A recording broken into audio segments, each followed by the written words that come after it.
Bismillahirrahmanirrahim. This is Muhammad Anwar, registered nurse officer and director of Anwar Nursing Coaching Academy. आज हम discuss करेंगे subject by statistics semester 6 year 3 and unit number 9। ठीक है, unit number 7 को हम discuss कर चुके हैं। यूनिट नंबर 8 हम डिस्कस करेंगे इसके बाद, क्योंकि ये जो यूनिट नंबर 7 है इसके साथ बिल्कुल रिलेटेड है। So that's why we will discuss unit number 9, 10 and 11 first, और फिर इसके बाद हम यूनिट नंबर जो 8 है उसको डिस्कस करेंगे। ठीक है, एस्टिमेशन 6 है, यूनिट 6 है। यूनिट 7 जो अभी हमने डिस्कस कर लिया था, मतलब about the hypothesis testing. Unit number 8 जो है वो टाइप 1 और टाइप 2 एरर है। यूनिट नंबर 9 जो है it's about the one sample t test. ठीक है, और यूनिट नंबर 10 जो है फिर वो पेयर टी टेस्ट है, फिर इंडिपेंडेंट टी टेस्ट है। ठीक है, तो ये सारे फिर रिलेटेड है एक दूसरे के साथ। देख, अभी जो हाइपोथेसिस टेस्टिंग यूनिट नंबर 7 को जो हमने डिस्कस किया था, उस पर हमने जो यूज़ किया था इट वाज जी टेबल और जी फार्मूला हमने यूज़ किया था ना। उसका फार्मूला क्या था कि Z is equal to x minus mu divide by sigma n n under root. देख, उसमें हमारे पास सिग्मा क्या था, नून। सो दैट्स वाई जो हमने यूज़ किया था जी टेबल। ठीक है, जो क्राइटेरिया हमने डिफाइन किया था उस क्राइटेरिया में हमने दो चीज़ें डिफाइन की थी। पहला ये कि अगर हमारे पास जो पॉपुलेशन का जो सिग्मा है अगर वो नून हो तो फिर सैंपल साइज जो भी हो हम यूज़ करेंगे जी टेबल को। दूसरा हमने ये डिस्कस किया था कि अगर पॉपुलेशन की जो सिग्मा है वो अननून हो तो फिर हम डिसाइड करेंगे on the base of sample size.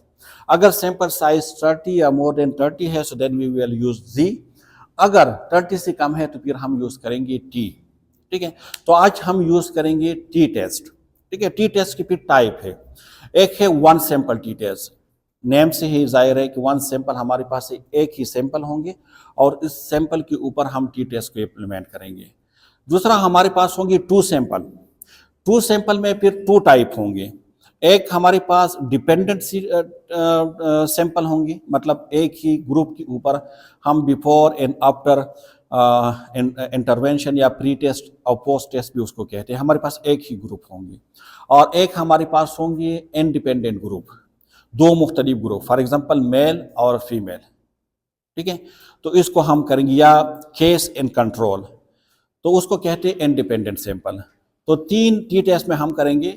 T test we will implement on the base of one sample.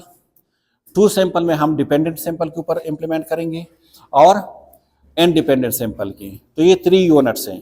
ठीक है, वन सैंपल टी टेस्ट, और जो डिपेंडेंट सैंपल टी टेस्ट है उसका दूसरा नाम क्या है, पेयर्ड, क्योंकि एक पेयर्ड है ना, पेयर टी टेस्ट, और एक है इंडिपेंडेंट टी टेस्ट। देख, पहले आपने ये समझना है कि टी टेस्ट हम कब यूज करेंगे, वाई।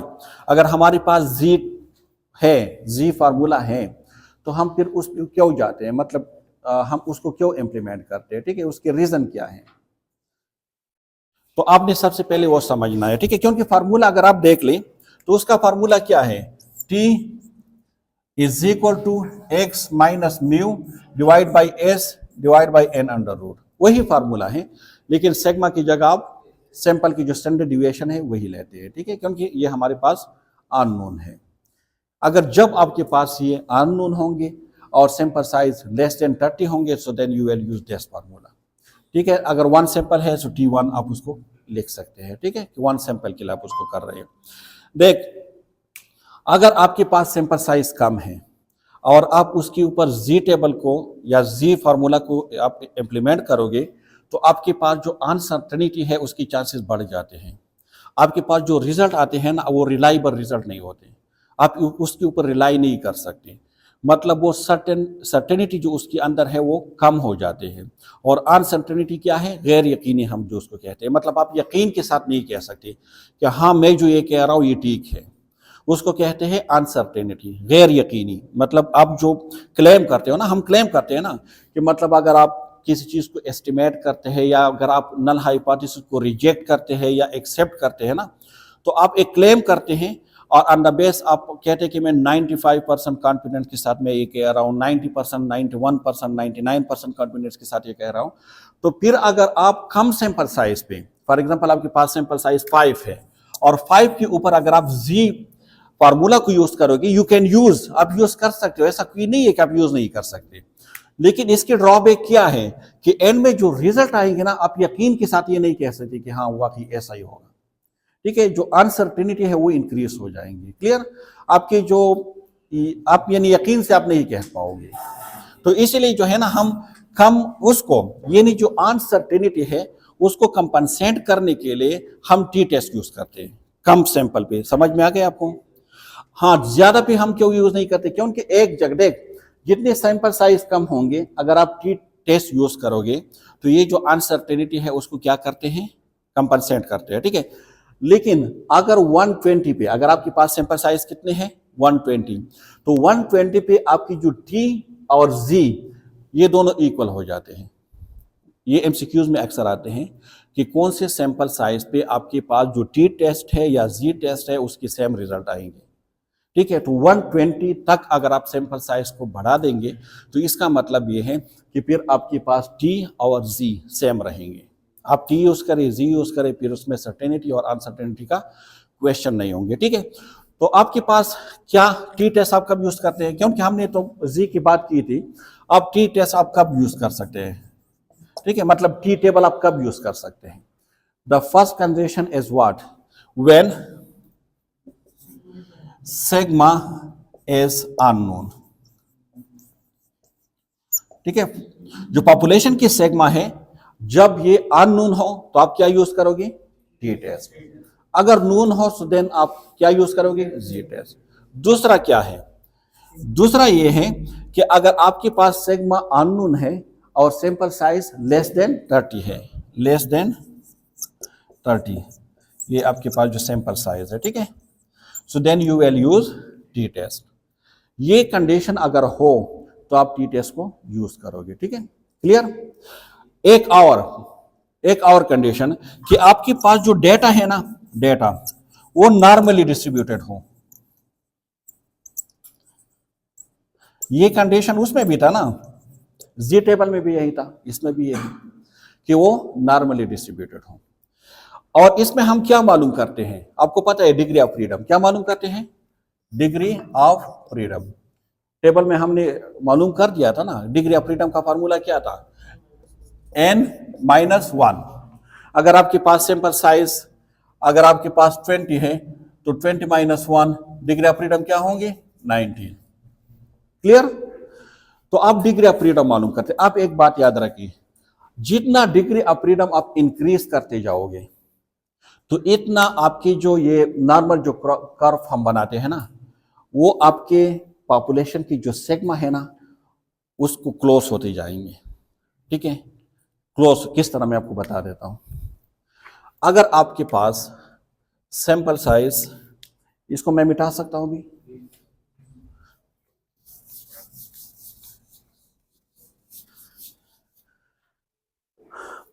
अगर आपके पास सैंपल साइज 5 है फॉर एग्जांपल, कम है, ठीक है, तो आपके पास जो ये नॉर्मल कर्व बनेंगे ना वो कुछ इस तरह बनेंगे।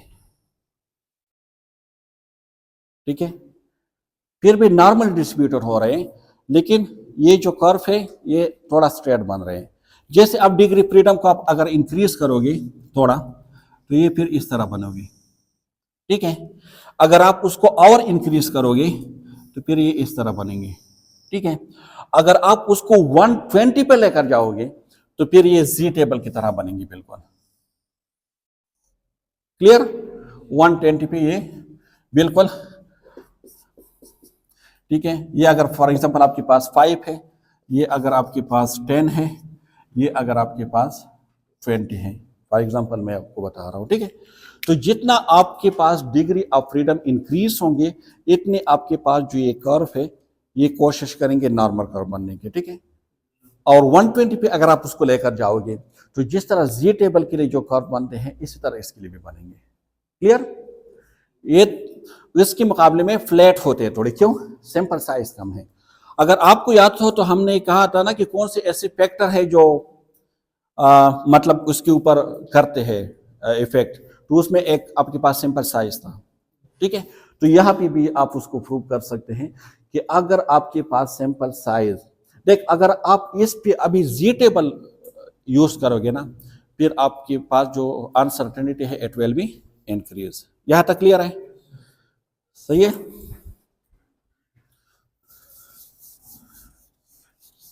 तो अभी आपको समझ आ गया कि हम टी टेस्ट को क्यों यूज करते हैं, कब यूज करते हैं? जब आपके पास पॉपुलेशन सिग्मा अननोन हो, या आपके पास सिग्मा अननोन हो और सैंपल साइज लेस देन 30 हो और डेटा नॉर्मली डिस्ट्रीब्यूटेड हो।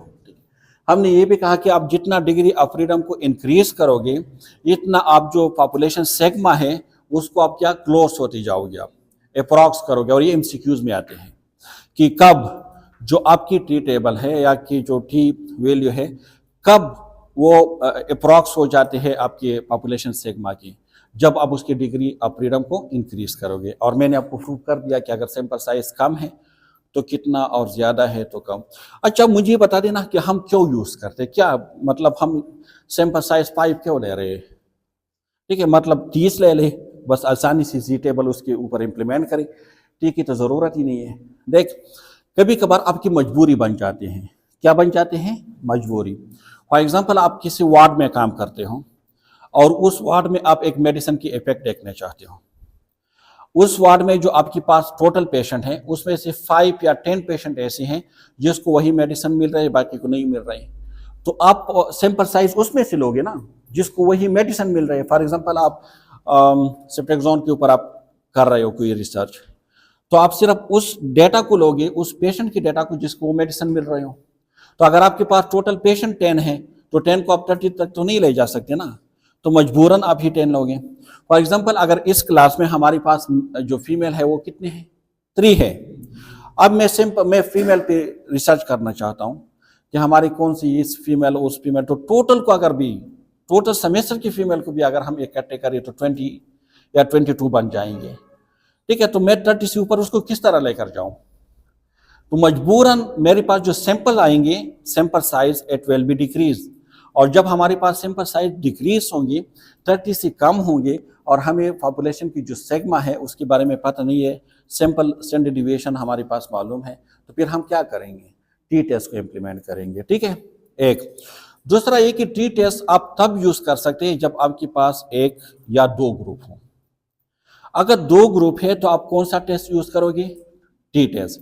लेकिन अगर ग्रुप 2 से इंक्रीज हो रही है, मोर देन 2, तो फिर आप टी टेस्ट यूज नहीं कर सकते। फिर आप क्या यूज करोगे? एनोवा। ठीक है, एनोवा को हम डिस्कस करेंगे कि एनोवा है क्या। लेकिन अगर आपके पास 2 ग्रुप तक है तो आप उसके ऊपर क्या यूज कर सकते हैं? T test. एक जी टेस्ट 1 सैंपल के लिए आपने यूज कर दिया, बात खत्म। टी टेस्ट आप 1 सैंपल के लिए भी यूज कर सकते हैं और आप 2 सैंपल के लिए भी यूज कर सकते हैं। जिस तरह आज जो हमारा टॉपिक है, it's about t test for 1 sample. Topic का नाम क्या है?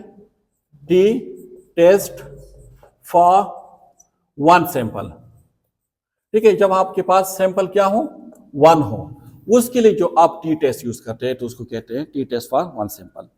इसके बाद जो नेक्स्ट चैप्टर में हम डिस्कस करेंगे, it will be t test for 2 sample.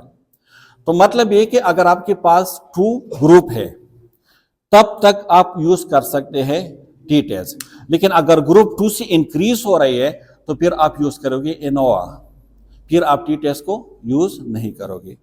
T test के बारे में अभी माइंड क्लियर है? कोई कंफ्यूजन तो नहीं है?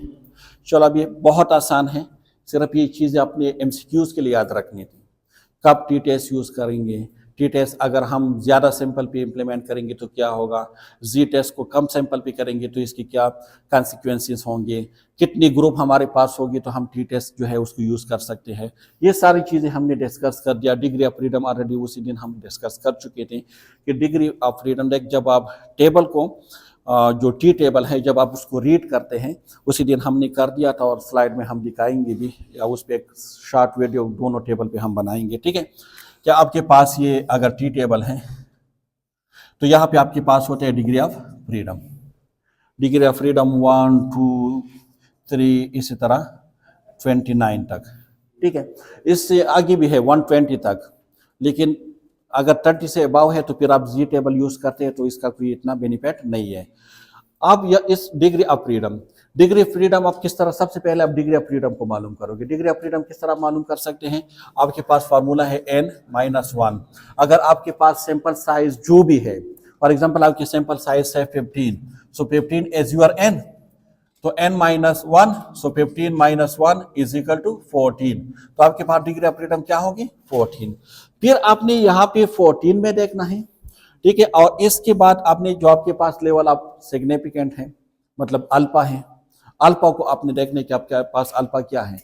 यहाँ पे जो है ना अल्फा दिया गया होगा 0.025, 0.05, ठीक है। इसी तरह एक अल्फा के एक लेस दी होंगे। तो अगर आपके पास अल्फा 0.05 है तो 0.05 के नीचे 14 के सामने यहाँ पे जो आपके डिजिट होंगे it will be your tabulated value, ठीक है।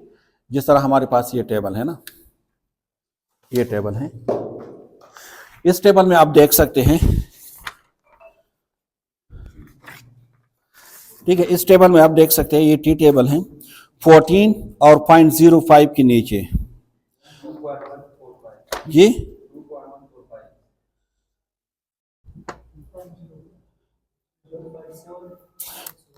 1.761, यस, ठीक है, 1.761।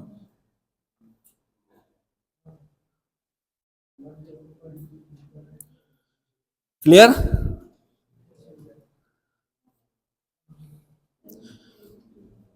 सही है या गलत है? अगर 2 टेल पे हो तो फिर आपके पास यही आंसर आएंगे। अगर 1 टेल पे है तो फिर आपके पास कौन से आंसर आएंगे? 2.145, ठीक है। अगर 1 टेल है तो मतलब आप उसको रीड कर सकते हैं टी टेबल से, ठीक है।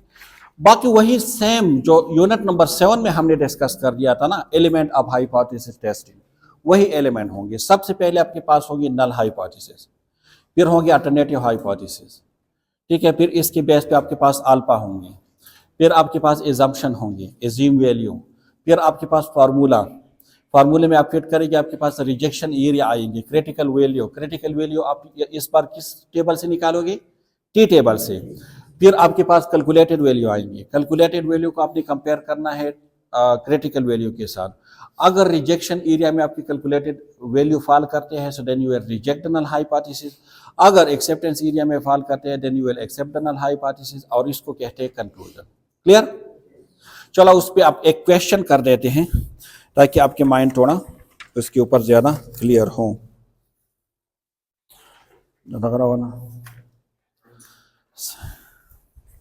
आपके पास फॉर एग्जांपल एक डेटा है,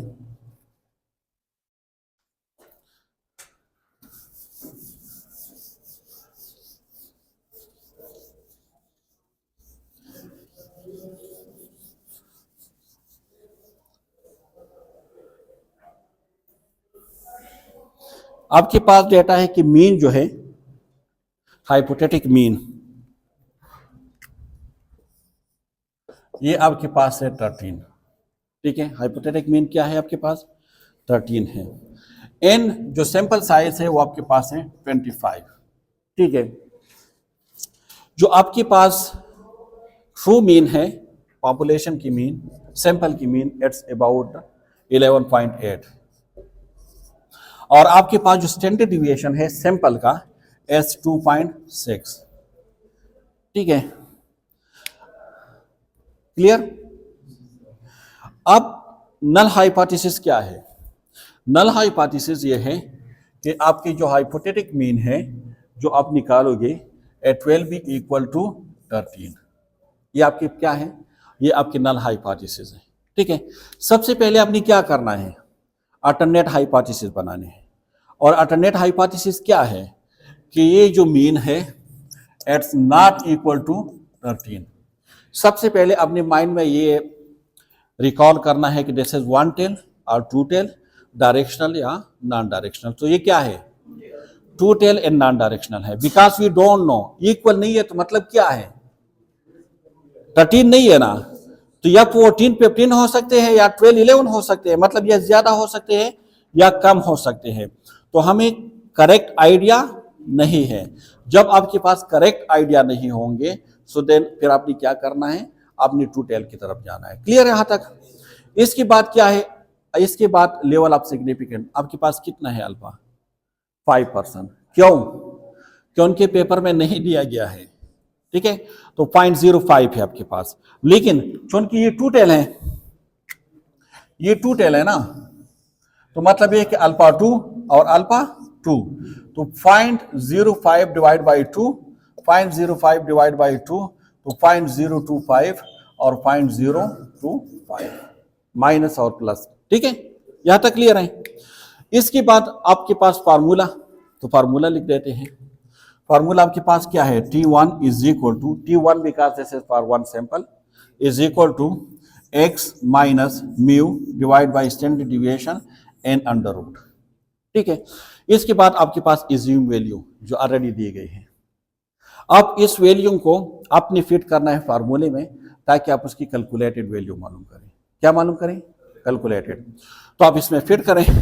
किस तरह फिट कर सकते हैं? x आपके पास क्या है, 11.8 minus 13 divide by 2.6 divide by 5, क्योंकि 25 अंडर रूट है, अंडर रूट से निकालेंगे तो 5 है। अच्छा, 2.6 को आप डिवाइड करें 5 पे, अगर आप इससे माइनस करें तो 1.2 आ जाएंगे। ये आप डिवाइड करें, माइनस होंगे ना, क्योंकि ये कम है और ज्यादा, कम से ज्यादा माइनस करें तो माइनस होंगे। तो माइनस 1.2 डिवाइड बाई 2.6 को 5 पे डिवाइड किया तो 0.52। अच्छा, आप इसको डिवाइड करें, T1 इज इक्वल टू 1.2 को आप डिवाइड करें 0.52 पे, 1.2 डिवाइड बाई 0.52, 2.3। तो ये आपके पास क्या है, कैलकुलेटेड वैल्यू है। ये क्या है, कैलकुलेटेड वैल्यू। अब आपने क्या करना है, आपने टेबुलेटेड वैल्यू निकालने हैं। तो जब आप टी टेबल को यूज करोगे और टेबुलेटेड वैल्यू निकालोगे तो सबसे पहले आपने क्या करना है, डिग्री ऑफ फ्रीडम मालूम करना है, ठीक है। तो आपके पास डिग्री ऑफ फ्रीडम क्या है जी, degree of freedom is equal to n minus 1, degree of freedom is equal to 25 minus 1 is equal to 24। तो आपके पास डिग्री ऑफ फ्रीडम क्या है, 24 है, ठीक है। अब आपने क्या करना है, 24 के सामने और 0.02 के 0.05 के नीचे आपने देखना है कि आपके पास जो वैल्यू है वो क्या है। आप देख ले उसको।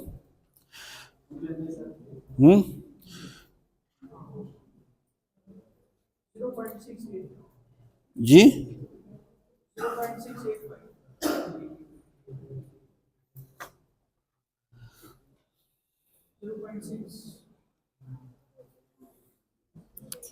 नहीं, क्या है, 2 पॉइंट,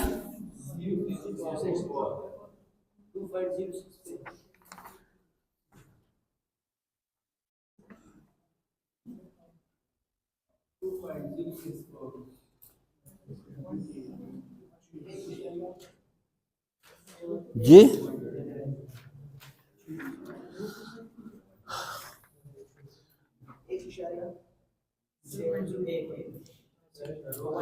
वो तो 1 टेल के है, 2 टेल के बात करें। देख 24 के सामने, 24 के सामने और 0.025 के नीचे, यहां पे जो वैल्यू है वो क्या है, 2.064, ठीक है, 2.064। क्लियर, क्लियर या नहीं है? अच्छा, अब आपके पास आप वो टेबल बना लें।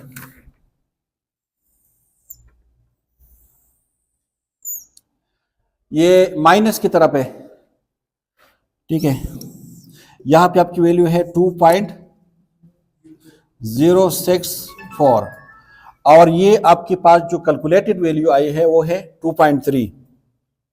तो 2.3 ये माइनस है, ये भी माइनस है, तो 2.3 कहां पे आएंगे? इस साइड पे आएंगे ना।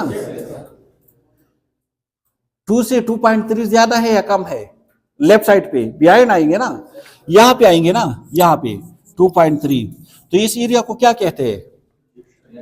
Rejection area. तो इसका मतलब क्या है कि नल हाइपोथेसिस को हम क्या करते हैं?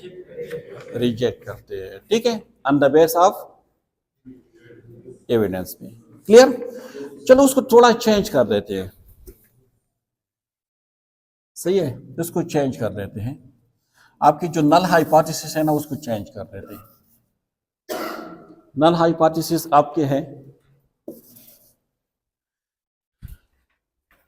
आपके नल हाइपोथेसिस है कि दिस इज लेस देन 13। आपकी जो मीन है वो 13 से क्या है? कम है। अल्टरनेट हाइपोथेसिस क्या हो जाएंगे? Greater than 13। ये डायरेक्शनल है या नॉन डायरेक्शनल है? तो यहां पे आपके पास अभी जो अल्फा आएंगे वो क्या होंगे? हाँ, लेकिन डायरेक्शन क्या होगी? पॉजिटिव या नेगेटिव?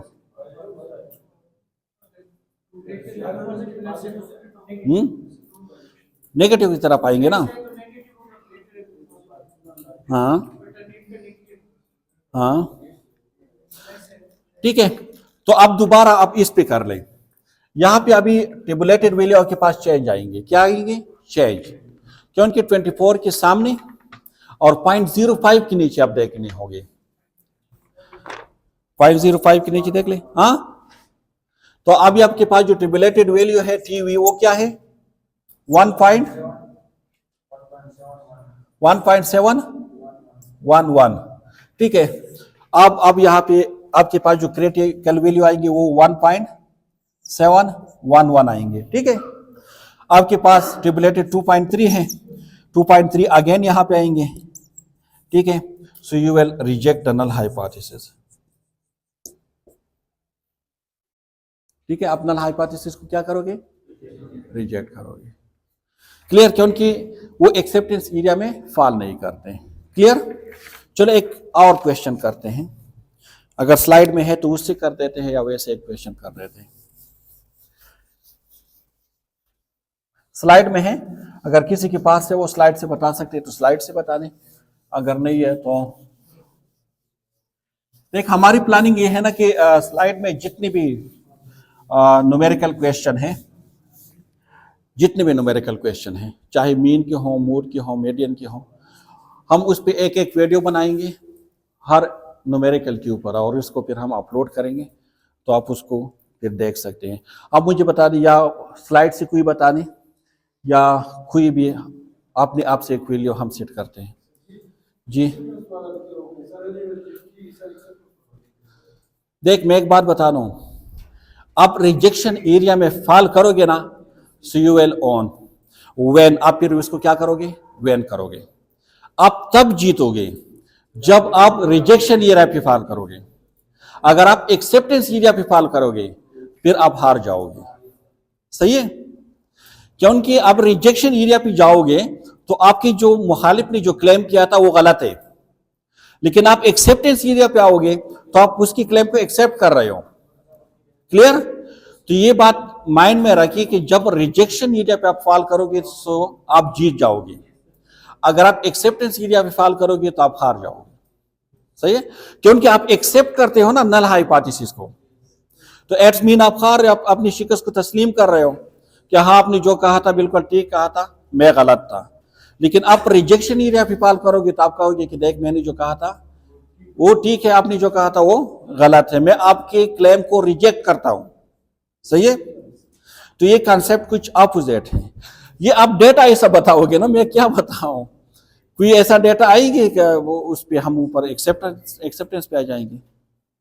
देख, मोस्टली आप तब कामयाब होंगे ना जब आप रिसर्च करोगे और उसका पॉजिटिव रिजल्ट आएंगे। ठीक है, अब जब नल हाइपोथेसिस को रिजेक्ट करोगे तो तब आप कामयाब होगे ना। नल हाइपोथेसिस को आप एक्सेप्ट करोगे तो आप क्यों जा रहे हैं उसकी तरफ, ठीक है। लेकिन आते हैं बहुत ज़्यादा एमसीक्यूज इसमें से आते हैं कि मतलब कुछ ऐसा डेटा होते हैं जिसमें आप उसको रिजेक्ट करना, आप फेल कर जाते हो, मतलब आप उसको रिजेक्ट नहीं कर है कोई, या मैं बता दूं उसमें कोई न्यूमेरिकल नहीं है वन सैंपल टेस्ट में, वही था रिजेक्शन वाला। ठीक है, चलो दूसरा कर रहे थे। एज्यूम करें हमारे पास जो मीन है 17 है, ठीक है। आपके पास जो सैंपल साइज है 28 है, आपके पास जो मीन है 13 है, और आपके पास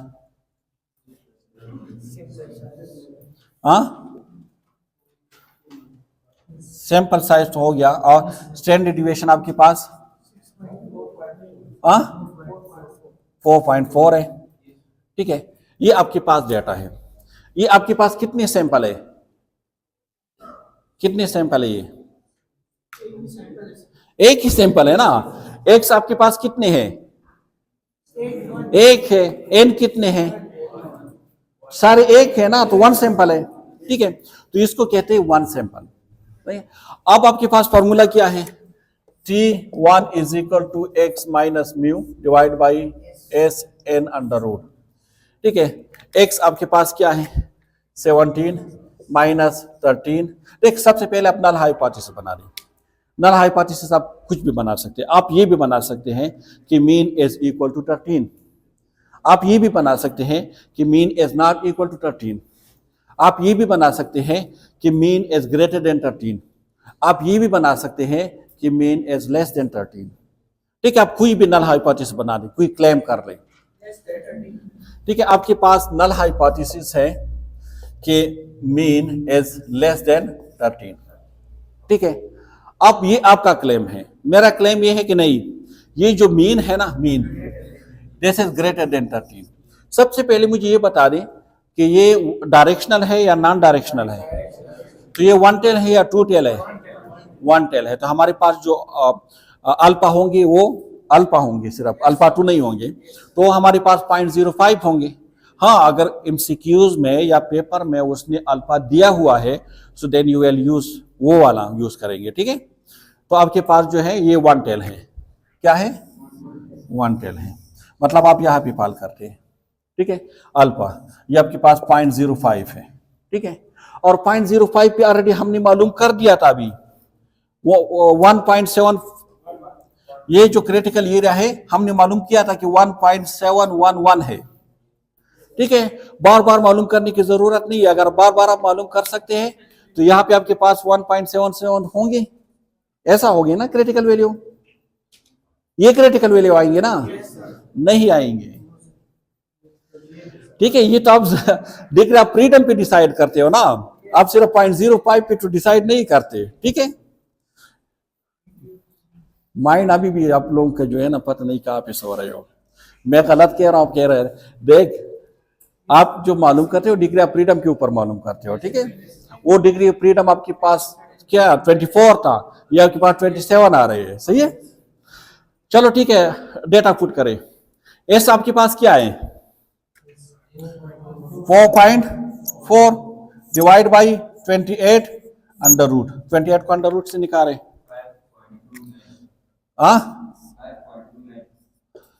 5.29। 4.4 को डिवाइड करें 5.29 पे, 0.83। 4 को डिवाइड करें 0.83 के ऊपर, 4 डिवाइड बाई 0.83,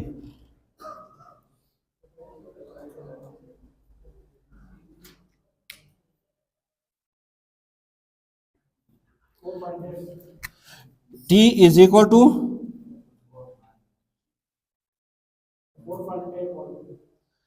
4 को डिवाइड करें 0.83 के ऊपर, एक बार दोबारा डिवाइड करें,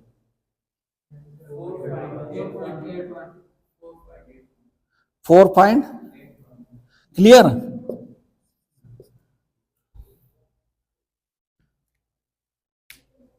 आर यू श्योर? ठीक है। तो ये आपके पास क्या है? कैलकुलेटेड वैल्यू है। अब आपने क्या करना है, आपने टेबुलेटेड वैल्यू को मालूम करने हैं। किस तरह मालूम कर सकते हैं, डिग्री ऑफ फ्रीडम को मालूम करें। 28 minus 1 degree of freedom is equal to 27। अब क्या करें, 27 के सामने और 0.05 के नीचे यहां पे जो वैल्यू है आप मुझे बता दें। 27 के सामने और 0.05 के नीचे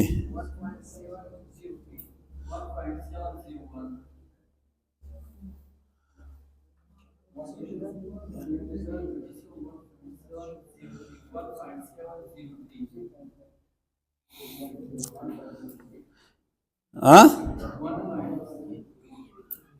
भाई, 1 टेल के ऊपर मालूम करें।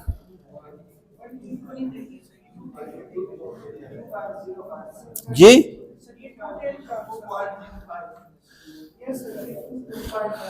2.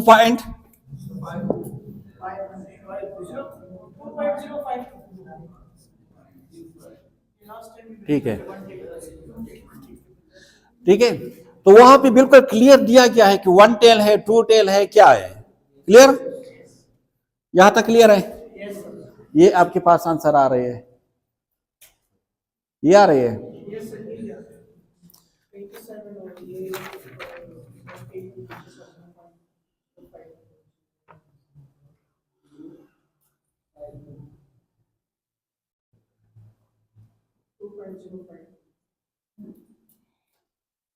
जी ठीक है, आप क्या करें कि ये एरिया आपके पास क्या है, क्रिटिकल वैल्यू क्या है 2.052, ठीक है, और आपके पास जो कैलकुलेटेड वैल्यू क्या है 4 पॉइंट, तो वो कहां पे पाल करेंगे, यहां पे पाल करेंगे ना, हाँ 8.1, तो ये स्टिल रिजेक्शन एरिया पे पाल करते हैं। तो इसका मतलब ये है कि जो आप कह रहे हैं ना, आप जो कह रहे हैं ये गलत है, क्लियर,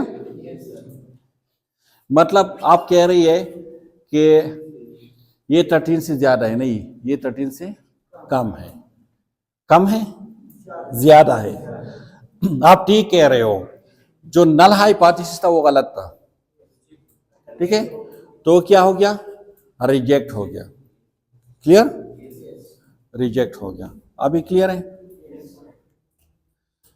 क्लियर या नहीं,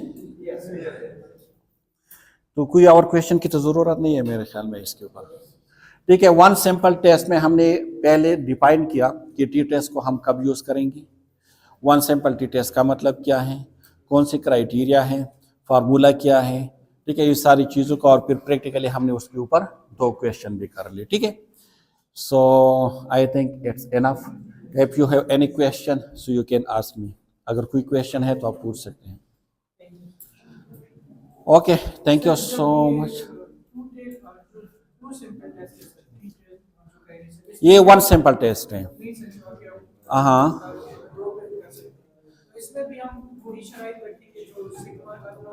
बिल्कुल। देख टी टेस्ट के लिए मैं एक बात क्लियर कर दूं कि टी टेस्ट चाहे 1 सैंपल पे आप इम्प्लीमेंट कर रहे हो, 2 पे 3 पे जो भी करना है, डिपेंडेंट है इंडिपेंडेंट है पेयर टेस्ट जो भी है, लेकिन जब आप टी टेस्ट को यूज करोगे ना तो उसके लिए वही क्राइटेरिया होनी चाहिए, ठीक है, उस क्राइटेरिया की बेस पे आप उसको करोगे, ठीक है, clear. If you have any questions you can ask again, नहीं है, thank you so much for listening me and watching me.